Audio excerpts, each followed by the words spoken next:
నమస్కారం. Sir thank you so much. మీకున్నంత busy schedule, ఎందుకంటే మీరు ఎక్కువ ఫారిన్ కంట్రీస్ తిరుగుతున్నారు ఈ మధ్య ప్రోగ్రామ్స్ కి. నువ్వు పిలవగానే ఇంటర్వ్యూ ఇవ్వకపోతే ఎంత? ఒక సీనియర్ మోస్ట్ మీరు. మీ ఇంటర్వ్యూ చాలా బాగుంటుంది, చాలా చూశాను కూడా. Thank you. ఈవెన్ ఫంక్షన్స్ లో కూడా మీరు అందరిని ఆర్టిస్టులని మంచి మంచి క్వశ్చన్లు అంటే యూజ్ఫుల్ అనమాట. అంటే అన్ని క్వశ్చన్స్ అని అడగటం, వాళ్ళతో అన్ని మంచి రప్పించుకోవటం, సార్ ఆ టెక్నిక్స్ మీకు ఒకరికి తెలుసు. అంటే అది కాక మంది ఎన్నాళ్ళు 40 ఏళ్ల జర్నీ మంది, ఆల్మోస్ట్ మెడ్రాస్ డేస్. ఇప్పుడు లోపలికి రాగానే నాకు అదే విజయ్ గార్డెన్స్ లోకి వచ్చినట్టు బాలుగారు ఆ రోజులమ్మా అది ఎంతో అదృష్టం చేసుకున్నాం మేము. అదంటే అటువంటి రోజులు, అటువంటి లైవ్ ఆర్కెస్ట్రా, అటువంటి స్టూడియోస్, ఆ ఎక్స్పీరియన్స్ నెక్స్ట్ జనరేషన్ లేదు కదా. అది మనం అది చూసొచ్చు. అది అటువంటి బ్రహ్మాండమైన పీరియడ్, గోల్డెన్ ఎరా. అది జీవితంలో మర్చిపోలేటువంటి అందరికీ అంటే అప్పుడు చిరంజీవి గారి వరకు అందరూ చెన్నై నుండి వచ్చిన వాళ్ళమే. చెన్నై నుండి అంటే నేను పుట్టి పెరిగిందే చెన్నై అనుకోండి. అఫ్ కోర్స్ అంటే ఇండస్ట్రీ అంత హెల్దీగా ఉండేది. ఇక్కడ లేదని కాదు, there was lot of changes. ఎందుకు మనం దీని గురించి మాట్లాడుకోవచ్చు. ఇప్పుడు మీరు లైవ్ సింగర్స్ బాలు గారు కానీ, సుశీల్ గారు కానీ, జానకి గారు కానీ, మొత్తం 100 పీస్ ఆర్కెస్ట్రాలు అవన్నీ అంత అసలు వైభవంగా ఉండేది థియేటర్కి వస్తే. ఇప్పుడు ఆ వాతావరణం లేదు కదండి. అంటే మనకి రికార్డింగ్ స్టూడియోస్ లో రికార్డ్ చేసేంత టెక్నాలజీ పోయింది. ఇప్పుడంతా చిన్న సాఫ్ట్వేర్ బేస్డ్ వచ్చేసింది కదా.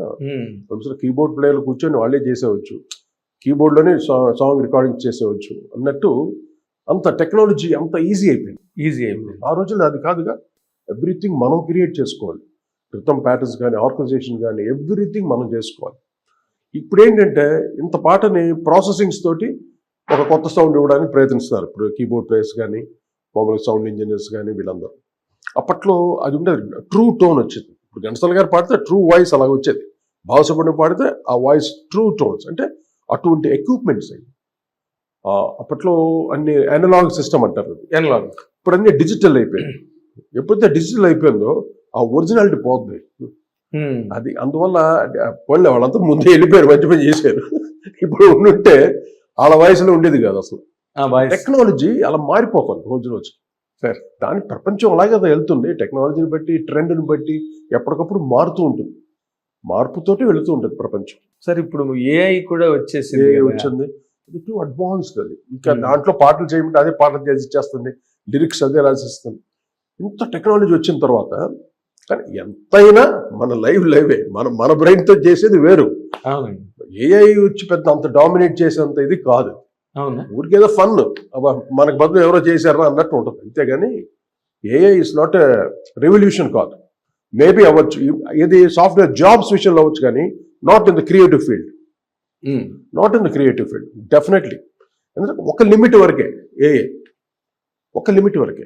ఓకే, ఇప్పుడు ఒక బ్యాక్గ్రౌండ్ స్కోర్ చేయాలనుకో, ఆ సీన్ తగ్గట్టుగా ఇస్తుంది, అది మ్యూజిక్ ఇస్తుంది, కానీ లైఫ్ ఉండదు. మనం చేసినప్పుడు ఆ లైఫ్ తోటి చేస్తాం. ఆ సీన్ ఎలా ఎలివేట్ చేయాలి, వెనకాల బ్యాక్గ్రౌండ్ ఏ స్కేల్ రావాలి, ఏ రాగం రావాలి. This all creative job. ఏఏ చేసేది దాంట్లో ప్రోగ్రామ్డ్ చేసిన అయ్యే చేసుకుంటుంది, కానీ నథింగ్. అదే మీరేంటంటే ఇన్ఫినిట్, మీరు అనంతం. ఎస్, దానికి లిమిటెడ్. నేనే కాదు, ఎవరైనా రియల్ కంపోజర్స్ అంటే బ్యాక్గ్రౌండ్ స్కోర్ చేసేవాళ్ళు, పాటల్ని బ్యాక్గ్రౌండ్ చేసేవాళ్ళు, బ్యాక్గ్రౌండ్ టోటల్ సాంగ్ ని ప్రెజెంట్ చేసే కంపోజర్స్ చెప్తున్నా.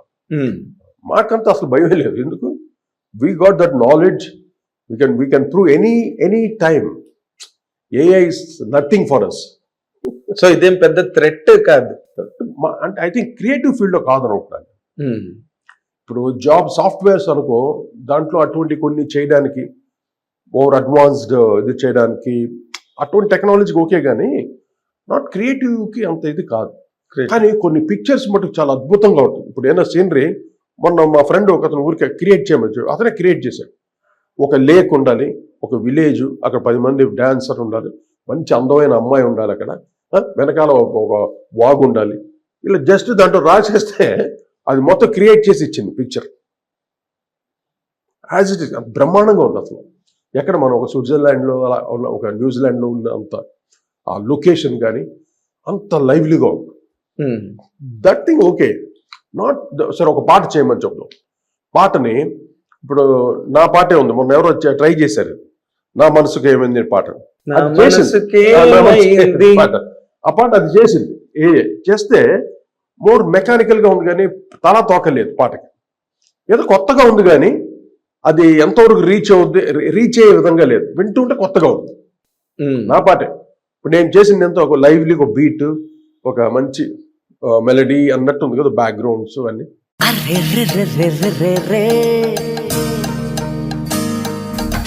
నా మనసుకేమైంది నీ మాయలో పడి. అది ఒక వేరే kind of jazz guise mix చేసి వేరే ఫార్మేట్ లో చేసింది ఆ పాట. అంటే వెస్టర్న్ ఫార్మేట్ ఎక్కువ వస్తుంది. ఎస్ కదా? ఇండియన్ ఫార్మేట్ లేదు ఎక్కువ. ఇండియన్ ఫార్మేట్ జాజ్ అలా ఉంది టోటల్ గా.